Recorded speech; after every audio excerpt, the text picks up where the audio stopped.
telling Stan and Ramona when they were greeting us coming up the steps that I don't think in all my years have I been involved in a ball game in which the highs and lows were so close together, and yet these guys, along with 25 others, never folded up or felt sorry for themselves and kept battling.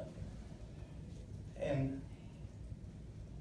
the fans were treated to a heck of a ball game. We all were treated to a heck of a ball game.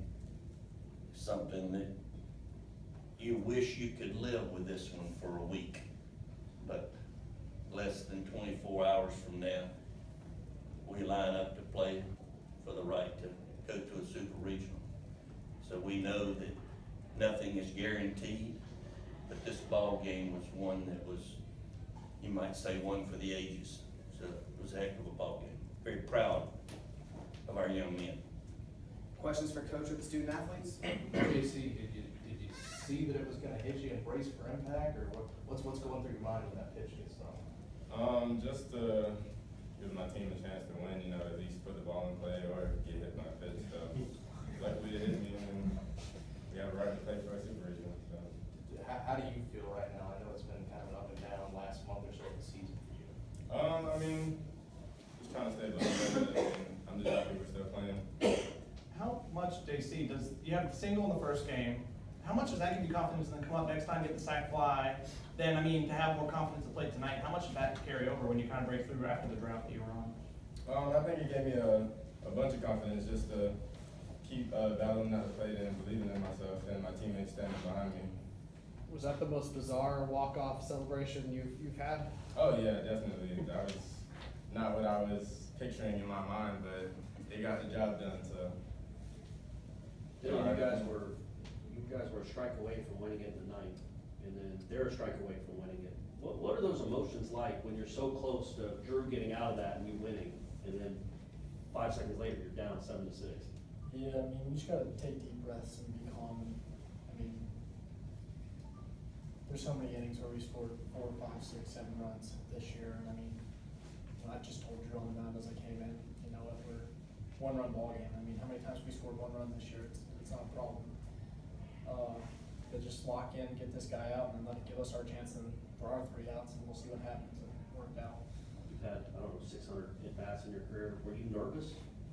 That could have been your final at-bat of your career here. I was more nervous the first one, so I guess that's a good thing. My first at-bat here. Oh. I thought that one could have been my last. So, I was talking to the bat. I said, "Hey, we can't go out with a strikeout or an out, so we got to do something here." And she paid off on me. Dylan, home run you hit the hardest ball you've ever hit?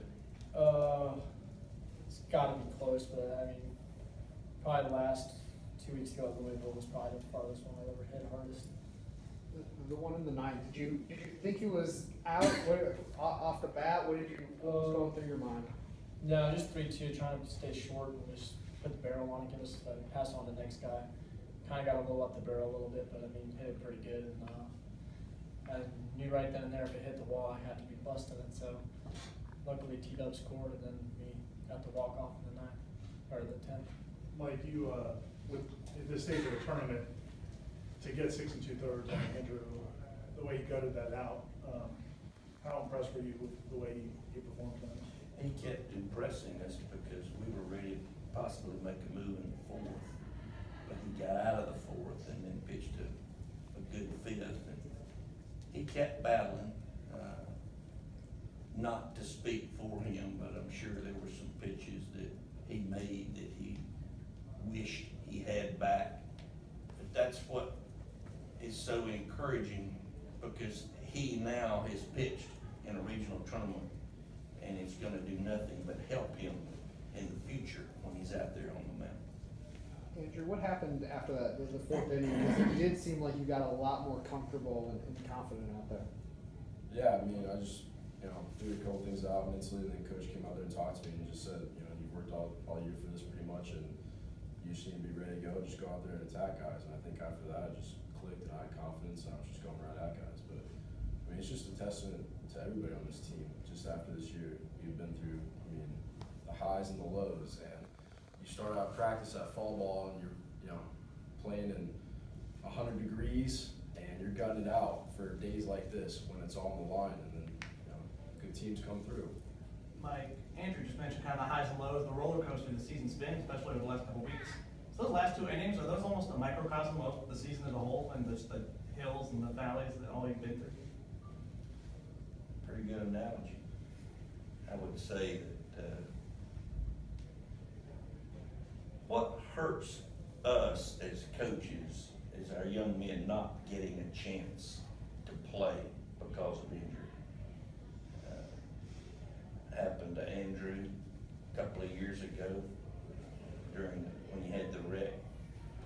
Happened to Dylan 8, 9 games this year. He had everything from back to had the operation, had the surgery in the off season. So I just hate that for a young man.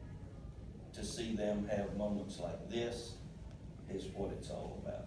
That's what we as coaches enjoy as much as anything. Coach, do you know who you throw more? I really don't know if Coach Butch is needing to know. We just know it's going to be a right-hander.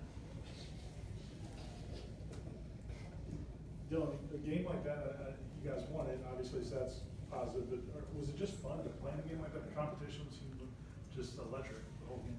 Yeah, it's more fun when it's like 10-0. I mean, it's going to have a lot more fun, get to relax a lot more. But no, going back and forth like that, I mean, big inning first, second inning, big inning, and then it kind of hit rock bottom almost, it seemed like, and then just had that faith and trust in one another to kind of pass that bat on to the next guy. And I mean, it's awesome. I mean, it's fun to do. I mean, you'd rather win by 10 though. Did you, the shot to center, did you think it might get out? No. I had a chance, but I knew no wind was blowing, and I lost about 20 pounds today, so I did not think it was going. Dylan, you look at, I mean, it's easy from the other side of things, from the Auburn side of things, to see it's hard to kind of, you got to center again, restabilize for another game tomorrow after losing one like that. But it's kind of true of winning too, isn't it? How to come off all the adrenaline, recenter, and be ready for another game tomorrow where it's 0-0 at the beginning. Yeah, I mean, I think tomorrow is, 50-50. I mean, whoever, it's like going out playing every day. I mean, it's not like they have the advantage or we have the advantage. We're going out playing a baseball game, and the best team's going to win. So, I mean, if we come out and have the same energy and focus we had tonight, I just no doubt I don't see us winning. I see us winning every inning. Coach, you mentioned that you wish that you had a week to celebrate this victory, but obviously you don't. How do you gather your team, the coaching staff, to prepare for another really tough game tomorrow? That one is real easy because we have a bunch of winners on our team. They're looking forward to competing. There's no so-called false confidence. Confidence is something that can be described in many ways. We have guys that want to compete, that want to get out there and get after it. We knew all along that game was a long way from being over. It's baseball. For both teams to be within one strike of winning, it's an amazing game that we all just witnessed. Tomorrow, everything's square. 24 hours, or I hope it ain't 24 hours. The next time we get together, everything can be changed.